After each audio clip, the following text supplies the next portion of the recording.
turn to section 4. You will hear lecturer talking about microplastics and their effect on human health. First, you have some time to look at question 31 to 40.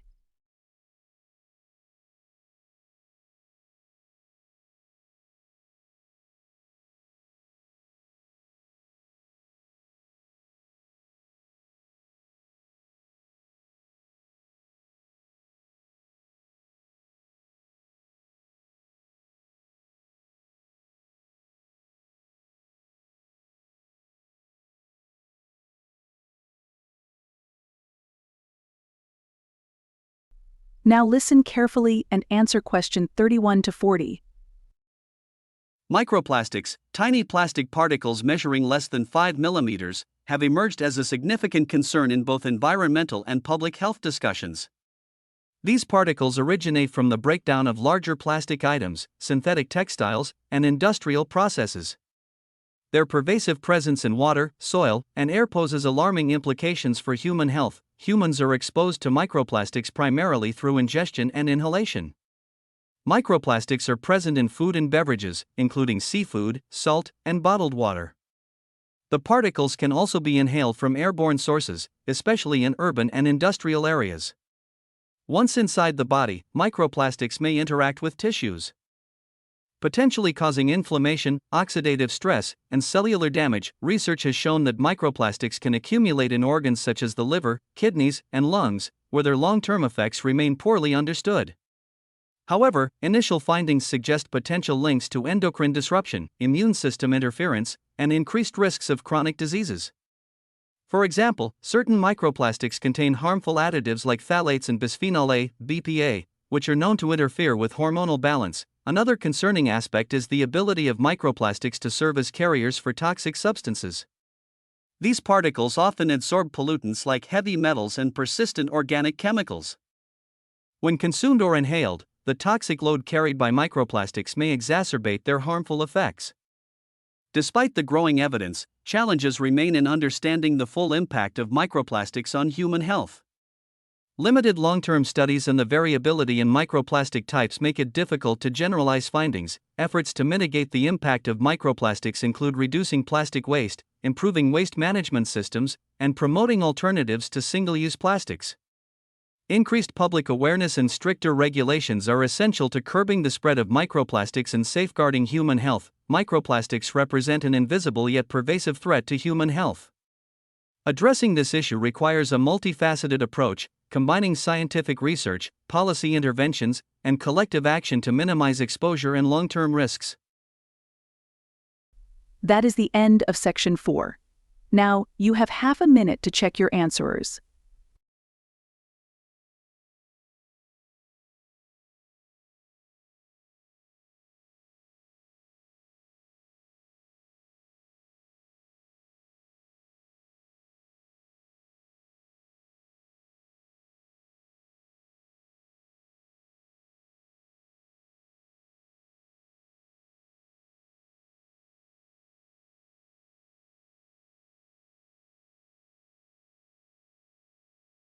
Now turn to section 4. You will hear lecturer talking about the rise of holistic health approaches. First, you have some time to look at question 31 to 40.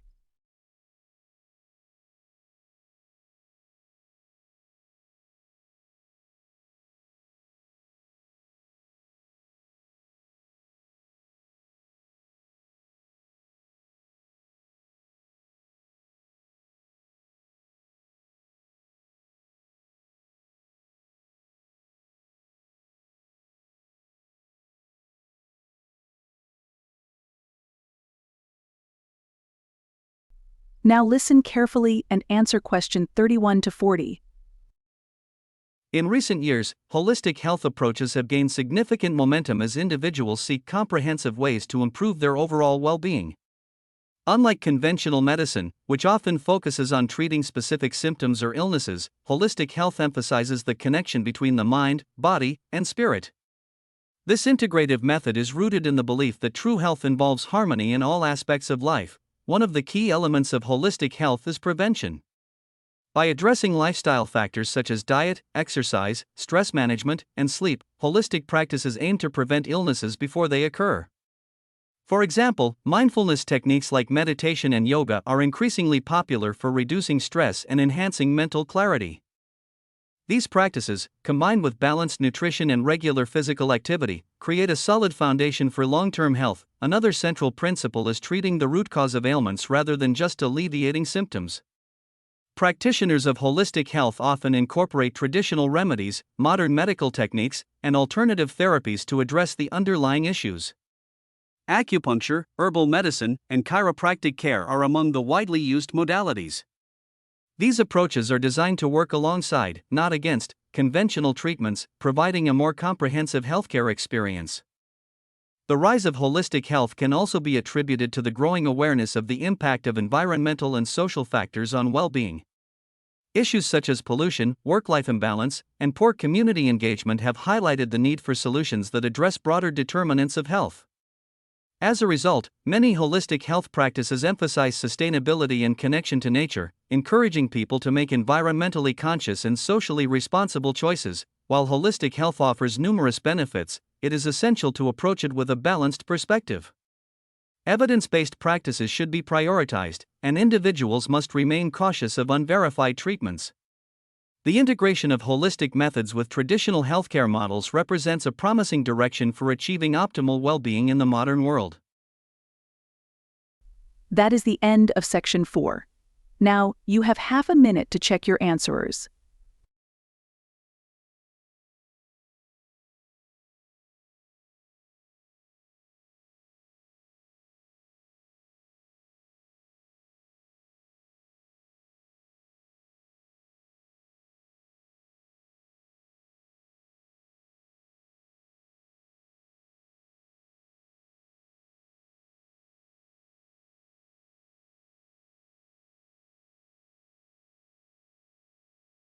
Now turn to Section 4. You will hear lecturer talking about education and learning, the foundation of progress. First, you have some time to look at question 31 to 40.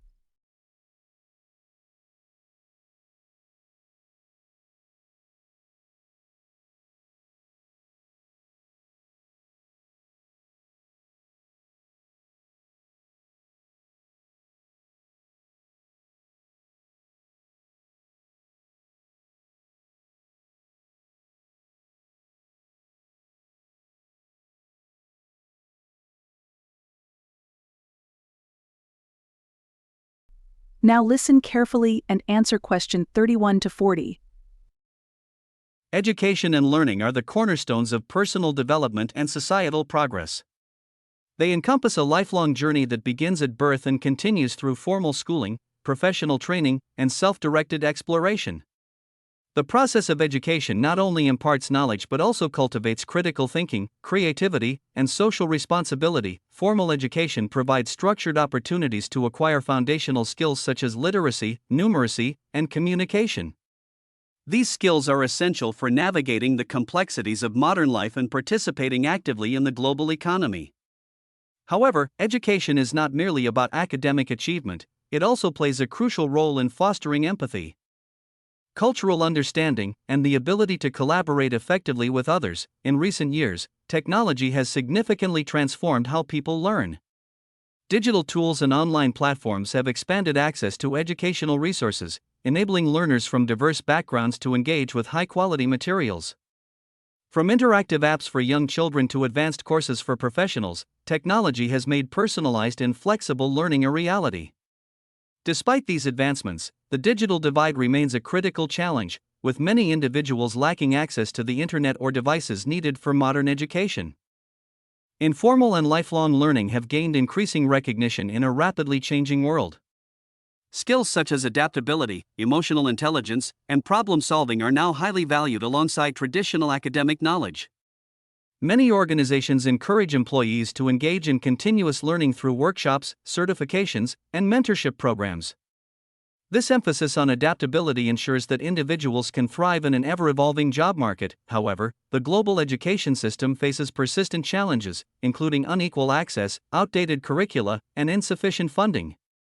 To address these issues, governments, communities, and private organizations must collaborate to create inclusive and innovative learning environments. By prioritizing education and embracing new methods, society can ensure that future generations are equipped to address the pressing challenges of the 21st century. That is the end of section 4. Now, you have half a minute to check your answers.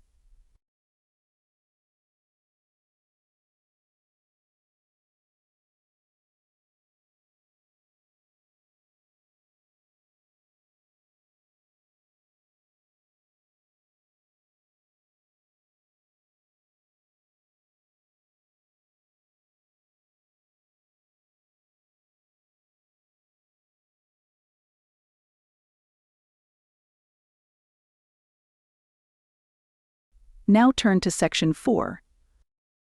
You will hear lecturer talking about gamification in modern education.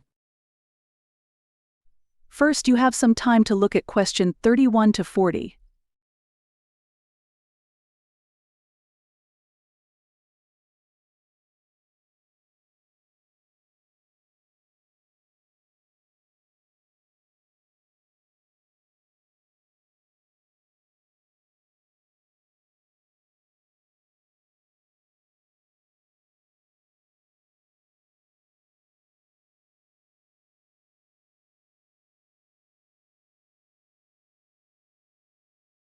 Now listen carefully and answer question 31 to 40. Gamification has emerged as a transformative approach in modern education, utilizing game design elements to enhance student engagement and learning outcomes. By incorporating mechanics such as points, badges, leaderboards, and challenges, educators create an interactive and motivating environment that promotes active participation and deeper understanding. At its core, gamification taps into the intrinsic human desire for achievement and recognition. Traditional teaching methods often struggle to maintain the attention of learners, especially in an age dominated by digital distractions. Gamified systems address this by turning educational content into an engaging experience. For instance, language learning platforms like Duolingo use streaks, rewards, and levels to keep learners motivated while mastering new vocabulary and grammar. One of the key benefits of gamification is its ability to provide immediate feedback. Unlike conventional assessment methods, which often involve delayed results, gamified tasks offer instant insights into performance. This immediate feedback loop helps learners identify areas of improvement and reinforces their progress, fostering a growth mindset. Moreover, gamification promotes collaboration and healthy competition among students. Multiplayer games or group challenges encourage teamwork and communication while building problem-solving skills. For instance, virtual simulations in subjects like science or business can allow learners to experiment with real-world scenarios, enhancing practical knowledge and decision-making. However, successful implementation of gamification requires careful planning. Overemphasis on rewards can lead to extrinsic motivation, which may diminish intrinsic interest in the subject matter. Additionally, not all students respond equally to gamified approaches, and educators must balance these methods with traditional teaching strategies to cater to diverse learning preferences. As technology continues to advance, gamification is expected to play an increasingly important role in modern education. By leveraging virtual reality, VR, artificial intelligence, AI, and personalized learning platforms, educators can create immersive and adaptive gamified experiences. These innovations hold the potential to transform education, making it more accessible, engaging, and effective for learners of all ages. That is the end of section 4. Now, you have half a minute to check your answers.